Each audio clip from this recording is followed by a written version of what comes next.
I am ready! GMA Weather, serbisyong totoo ng GMA News. Mga kapuso, nakataas na ang Tropical Cyclone Warning Signal number 1 ng Pag-asa sa ilang bahagi ng bansa. Patuloy kasing lumalapit ang Bagyong Karina dyan sa may eastern section ng Luzon.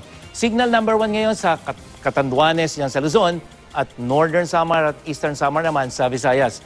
Sa mga residente roon, maging IM ready po sa malalakas na ulan at bugso ng hangin makalipas sa mga susunod na oras.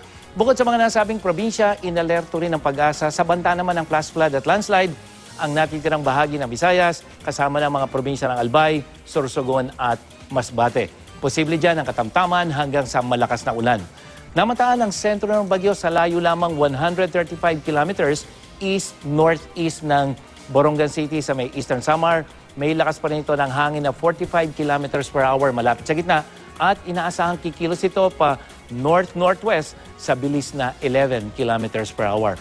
Sa forecast track ng Pag-asa, makapag-iipon pa ng lakas ang nasabing bagyo habang nandiyan sa may Philippine Sea o bago maglandfall sa Cagayan, Isabela area at tumawid ng Northern Luzon sa linggo ng gabi. Pero maghapon bukas, magpapaulan na ang rain bands ng bagyo dito sa may Bicol Region at Eastern Visayas. At sa araw ng linggo, dyan sa may Northern at Central Luzon naman magiging masungit ang panahon dahil yan sa paglapit ng bagyo.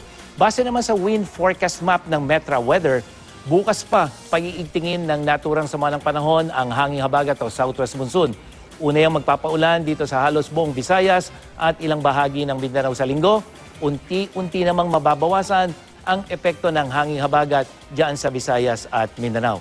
Sa Western at Central Visayas at sa may ARMM, Zamboanga Peninsula at Sorsogon region na lamang magpapaulan. Pero sa buong Luzon naman, magpapaulan ang nasabing bagyo at habagat diyan sa Luzon kasama na ang Metro Manila. Hahatakin kasi ng bagyo ang hanging habagat habang ang bagyo ay kumikilos pahilaga. Yan ang latest mula sa GMA Weather. Ako po si Nathaniel Cruz, magplano para sigurado. I am ready. Serbisyong totoo ng GMA News.